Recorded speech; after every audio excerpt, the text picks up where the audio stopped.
Uja, Uben, Nefer, Nehast, Good Rising and Great Awakenings. Welcome to this edition of Celestial Strengths for April 20th through April 26th. And this is a special new moon edition, so it's coming out on the new moon. The new moon occurs tonight at 10:56 p.m. Eastern Time. Before I begin the analysis, I wanted to give a brief introduction to what it is that I'm doing here. These are chimes from Acutonics, which makes the tuning forks that I use for the sound healing. And each one of the chimes, each one of the tuning forks is tuned to a different planet based on Kepler's calculations, who we know studied with the ancient Egyptians. Therefore, I make the correspondence between the culture around the planets, which is usually Greek or Roman, and connected to the Kemetic or Netarian tradition with the different gods and goddesses and cosmic forces that correspond to the different planetary frequencies and these tones. So during these sessions, I chant some chants I already know, some I channel, or they just come through for the netters in alignment with the celestial events for the session. So that's a brief reintroduction, and for more information, you can look through the many videos I already have at Kimatone's Cosmic Sound Healing YouTube channel, and then also HeruScopes.com and Kimatones.com. HeruScopes is a 13-month sidereal Kemetic astrology system that was developed based on the actual motions of the sun and the planets through the constellations. The Western system that we're familiar with is man-made. So I follow the NASA ephemeris, and there's also a few other sites that work with the 13-month system. For more information on that, I have a video called The Reintroduction to HeruScopes and another one, A Reintroduction to Kimatones. Now let's get on with the reading for today. All right, so now let's move into the HeruScopes analysis for the strength of April 20th through April 26th. And then we'll come back to the Kimatones Cosmic Chimes and Chanting session for the Sun, New Moon, and Uranus in Sidereal Aries. So that would be Dua Ra, Dua Sesheta, Dua Heru in Talmud Amun. And then we have Mercury and Chiron in Sidereal Pisces. Mercury moved into Pisces April 13th through 28th, then into Aries April 29th through May 9th, and then Taurus on May 10th. Dua Jehuti, Dua Imhotep, and Pi Kotsahu. And we covered this alignment last time. We have Jupiter and Neptune in Sidereal Aquarius, and that's Pikaeus or Amun, and Nebuchadnezzar in Ku or Ku, and that's ruled by Uranus or Heru. Next we have Mars and Saturn in Sidereal Capricorn, Dua Set in Hinagab and Hupaneus, and that's Mars and Saturn in Sidereal Capricorn. Then we have Pluto, Jupiter, and Pallas Athena in Sidereal Sagittarius, Dua Sar, Dua Pikaeus, Dua Amun, Dua Net. And Pluto goes retrograde on April 27th. I know someone said April 23rd, so it's probably somewhere in between there. I use the NASA ephemeris for the transits. This represents a portal opening into the aspects of transcending death, transcending fear of the unknown, fear of death.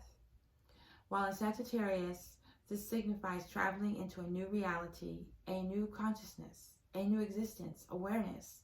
This is exciting to me because many planets will go retrograde towards the middle of May. Jupiter goes retrograde on May 16th. Then we have Juno, which is still retrograde in Sidereal Virgo.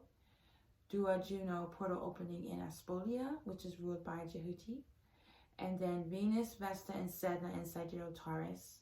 Dua Vesta, Dua Sedna, Dua Hetaru in Apis. And Venus goes retrograde on May 14th. All right, so that will be it for the HeruScopes analysis.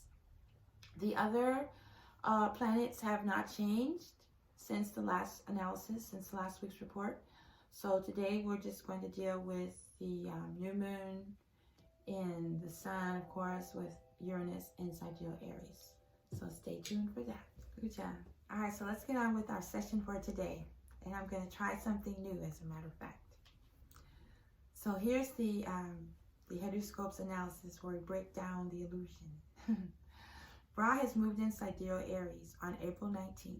Time for new creative ventures or realignment of a current project. New moon is time for new beginnings. Time to write out your intentions in the areas of the new creative ideas. At HeruScopes, the moon is represented by Jehuti at the full moon, the cosmic mind, and Sesheta, the cosmic scribe, during the other phases. Sesheta is the cosmic scribe, the goddess of writing. The moon deals with aspects of our personality, developing character. I like to follow the moon to determine what I should be writing about to stay in tune with the cosmic forces. When we are writing in our journal or expressing our creativity through writing, writing is an excellent tool for knowing the self at a deeper, higher level. Aries is ruled by Mars, which corresponds to Set, empowering us, guiding us, teaching us, even forcing us to allow our creative forces to flow untainted by the ego and free of ignorance of the divine. During this time, while the sun is in Aries, we may find ourselves being tested more than usual about facing and conquering our lower nature, the fetters of Set. These fetters can show up in a myriad of ways, including guilt, frustration, jealousy, anger, comparing yourself to others, fear, remaining silent when one needs to stand up for rights and speak out against injustice, inability to make decisions, low self-esteem, doubt, always apologizing for things, thinking you are less than, overcompensating, etc. There are so many ways. The most important thing is to remember that this is an aspect of one's ego personality, but is not the real self. Just this week, I realized that I had been identified with Set, the lower ego, the lower nature, more than with my higher self. This opened the way for all of the fetters to be activated rather than sublimated. Learning how to identify triggers which lead to fetters before they are activated. Things are much better now. I am very grateful to have come into these wisdom teachings of ancient Kemet. Amun is the Kemetic name for this constellation, and Amun represents the witnessing, ever-present consciousness. Amun has the ability to drive away evil and scatter disease. So now we have lots of assistance with keeping our ego in check and lower nature under control. Uranus, the rebel, the revolutionary, corresponds to Heru. Heru is true spiritual aspiration, the redemption of the soul. So we are experiencing the battle of Heru and Set at a very cosmic level, and also on a personal level, every day, but especially during this celestial alignment. No need to fear, because we already know that Heru is victorious in the end. Since you are the Heru of the myth of your life, you are destined to victory. However, you must go through these trials so that we can really learn the lesson.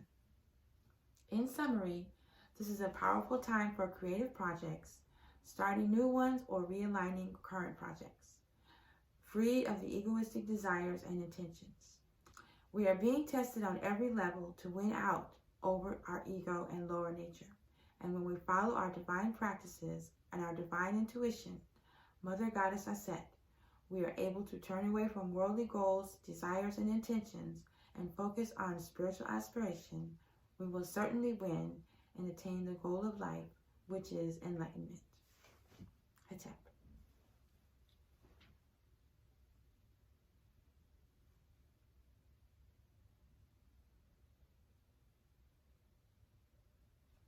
And one more note, Ra is in Sidereal Aries until May 15th, right during the time that many planets go retrograde. So we'll have until the middle of May to really purify our REU and eliminate the fetters of Set, to conquer the ego and make the way for spiritual aspiration, because it's going to be very intense after that.